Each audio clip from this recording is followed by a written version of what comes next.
Welcome students, let's learn how to do completing the square when we are given a quadratic expression. Okay? So before we go into that, let's recall that a plus b whole square is a square plus 2ab plus b square, and then a minus b whole square is a square minus 2ab plus b square.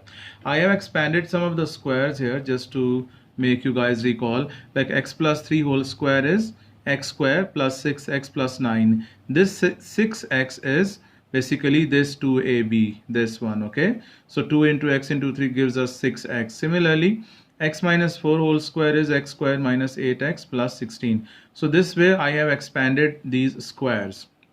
Now let me take you to the completing the square method. Now look at this x square plus 6x, or this x square minus 14x, x square plus 10x, and x square minus 5x. Now these are the quadratic expressions and we want to make them perfect squares.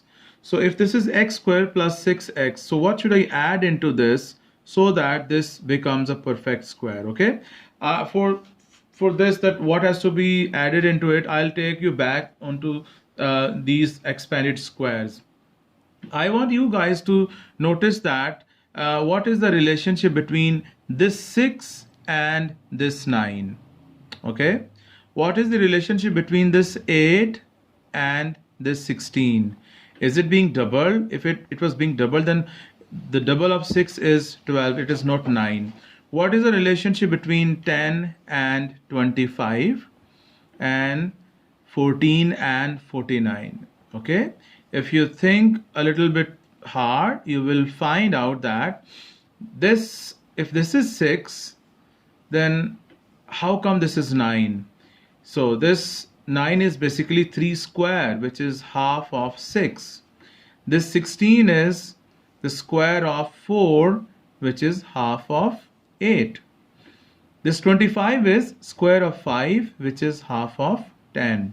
And this 49 is square of 7, which is half of 14. So there is a clear relationship between that. If you want to determine, for example, if you come back to this is x square plus 6x.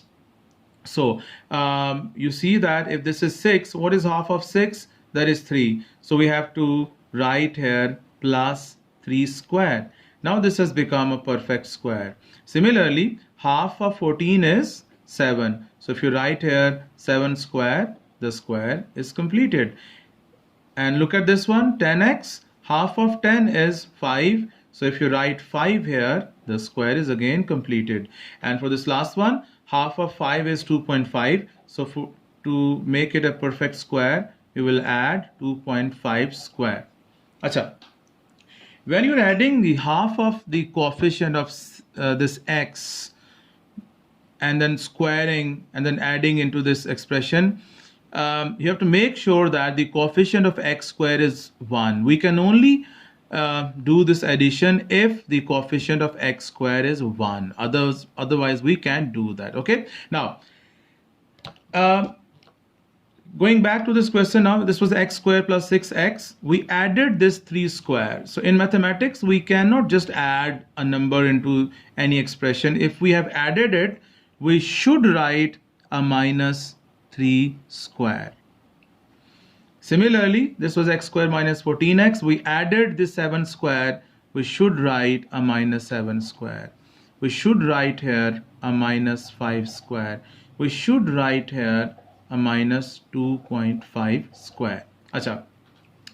Now this is going to become, now this is a perfect square, which this is a square of x plus 3 whole square. And this is minus 9. When I write minus 9, I should tell you that please be careful.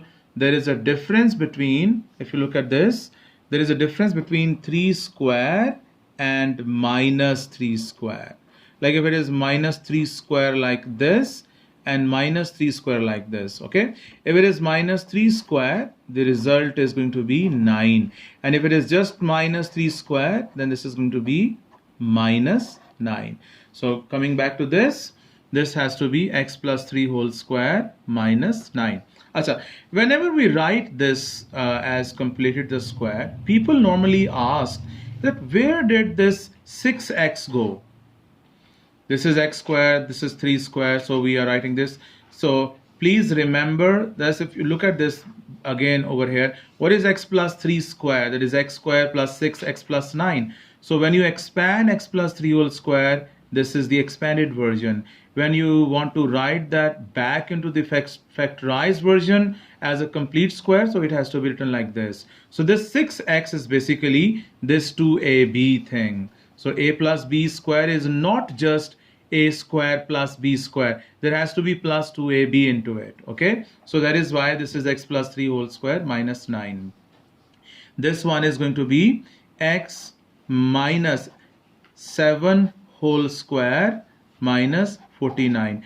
If there is a minus over here, we keep a minus between them. If there is a plus with the middle term, you keep a plus in between these two terms. Okay, now this one is going to be x plus 5 whole square, and then this is minus 25, and this one is going to be x minus 2.5 square, and this is minus 6.25. Okay, so we have learned how to complete the square in the situations where the coefficient of x square is 1. Now let us write these given two equations into the form y is equal to a into x minus h whole square plus k. Let's write them in this form. Okay, now look at this. This is your x square. We are really happy that the coefficient of x square is 1. This is minus 6x. Okay, now we have to add something into it so that this becomes a perfect square. So look at this. The coefficient of x square is 1. Okay, so the coefficient of x is 6. So you halve that 6, you get 3. So you have to add 3 square, and you will have to subtract 3 square as well. Okay, so this is the plus 4 over here. So this y is going to be, now all of this is a completed square. This is x minus 3 whole square. This is minus 9 plus 4, that is minus 5. So this is a completed square version. Okay, and this one is going to be x square plus 10x. So again, the coefficient of x square is 1. So the coefficient of x is 10, so we halve that. So that is plus 5 square and then minus 5 square. So the moment you write plus 5 square, you must write minus 5 square. And here is the plus 1. So this is going to be x, this y is equal to x plus 5 whole square. This is minus 24. Okay, now you stay tuned for the second level of this completing the square method. Thank you very much.